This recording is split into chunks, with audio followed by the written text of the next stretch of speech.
कधीच नाही चुकणार तुमचे फेवरेट टीव्ही शोज झी5 सोबत, तेही एकदम फ्री। हॅलो बाबा. आदित्य, प्रीतम, तुम्ही ठीक आहात ना? आम्ही ठीक आहोत. काय झालं? तुम्ही निघालात ना? खर तर आम्ही अजून इथेच आहोत. आदित्य, तू कधीपासून इतका बेजबाबदार वागायला लागलास? तुला माहितीये प्रीतमची आज हळद आहे. तुम्ही दोघं इथे आल्याशिवाय आपण विधींना सुरुवात करू शकत नाही. मला सगळ्या गोष्टी वेळच्या वेळेलाच व्हायला हव्या असतात, हे तुला माहिती नाहीयेस? विसरलायस तू? हे बघ आई, आम्ही निघणारच होतो. मला काहीही ऐकायचं नाही आदित्य. तुम्ही जसे असाल तसे ताबडतोब निघून या. हो ठीक आहे. गाडी अरेंज झाली की लगेच निघतो. ते असू दे. तुम्ही तिकडे गाडीची व्यवस्था करेपर्यंत हळदीचा मुहूर्त निघून जाईल. मी हेलिकॉप्टर पाठवते. जवळच्या हेलिपॅडला पोहोचा.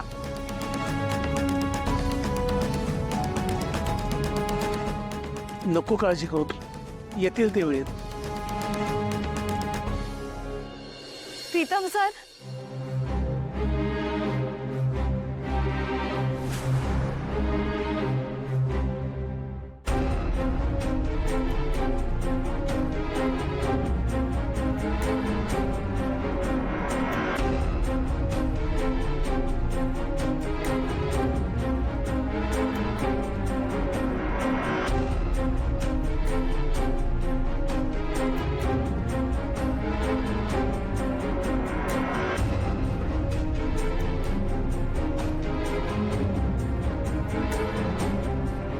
प्रिया मॅडम, तुम्ही इथे काय करता?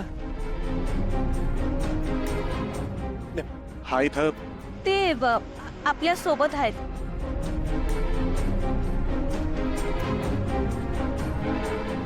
आदित्य सर, तुम्ही प्रीतम सरांचे मोठे भाऊ आणि मी प्रियाचा.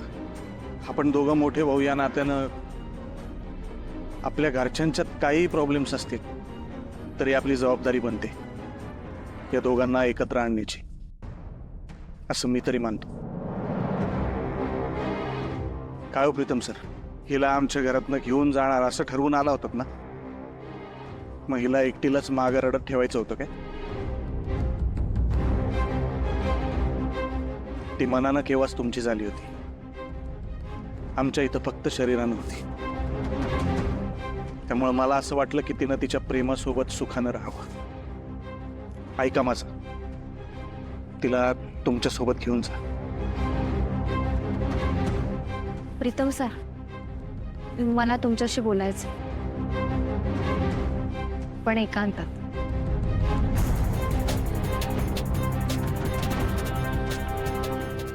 प्रिया, प्रताप,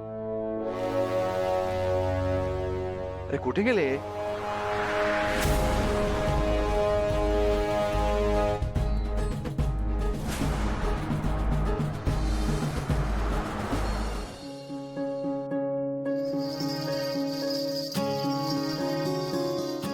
बघितलं माझ्या प्रेमाची ताकद?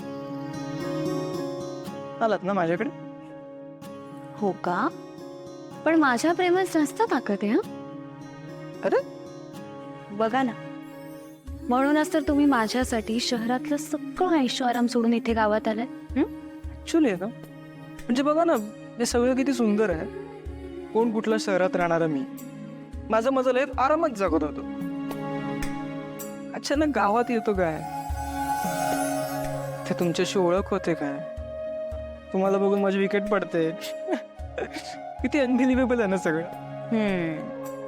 पण आज एक गोष्ट कबूल करायला हरकत नाही. हा, कुठली? मी तुम्हाला जेव्हा पहिल्यांदा बघितलं होतं ना, तेव्हा मला तुम्ही खूप अक्काऊ वाटला होता. आता माहिती आहे मला. हा, पण त्यानंतर ते बदललं असं वाटतंय मला. प्रेमात पडलात ना माझ्या? पण अजूनही आगाऊ वाटतो का मी तुम्हाला? नाही, आता मला असं वाटतं की तुमचा हात हातात घ्यावा आणि अख्खं आयुष्य घाला.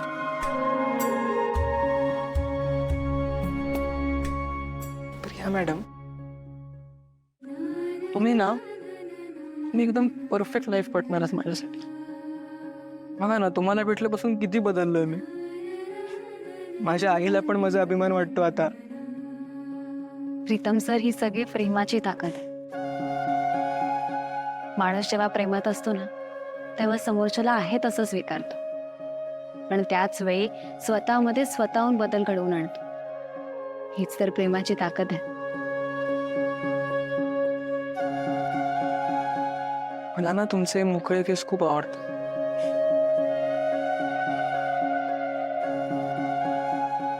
असं वाटतं ना, असंच एकमेकांच्या डोळ्यात बघून अख्खं आयुष्य काढावं.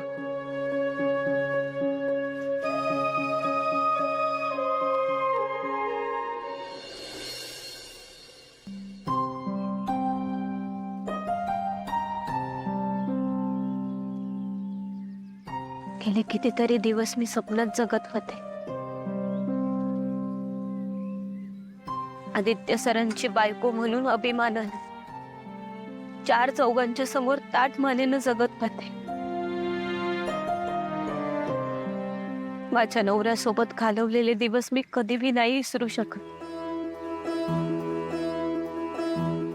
मला नाही माहिती हे क्षण पुन्हा माझ्या आयुष्यात येतील का नाही. हे समजे क्षण आयुष्यभर माझ्या लक्षात राहतील. हे समज आदित्य सरांच्या बी लक्षात राहील का.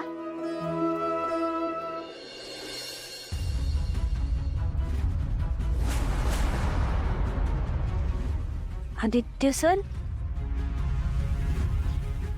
मी आता जे काय बी बोलले ते ऐकलं तुम्ही. हो. पारू, रिलॅक्स. नाही ऐकलंय मी काय. आणि तू रडतीयस का? आपण इथून जातोय म्हणून वाईट वाटतंय का तुला? खरं तर मलाही खूप कसं तरी वाटतंय. इथे किती छान आनंदात राहत होतो ना आपण. गावात घालवलेला प्रत्येक क्षण किती किती छान होता.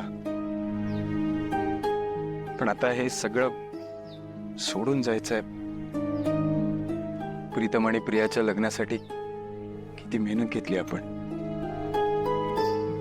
आबासाहेबांचं मन जिंकण्यासाठी काय नाही केलं. पारू, मी आणि तू नवरा बायको म्हणून राहिलो. शेतात काम काय केली. तिथे तू माझ्यासाठी डब्बा घेऊन यायची. एकमेकांना घास भरवत आपण जेवायचो. शेतातून आल्यावर माझे पाय दुखायचे म्हणून तू चेपून द्यायचीस. रात्री झोप नाही लागायची म्हणून तू गोष्टी ऐकवायची. मी कधी गोष्टी ऐकवल्यात तुला? मला माहित नाही कसं, पण आता ना तू सतत सोबत असल्याची ना सवय झालीये मला. तुलाही असंच वाटतंय का ग?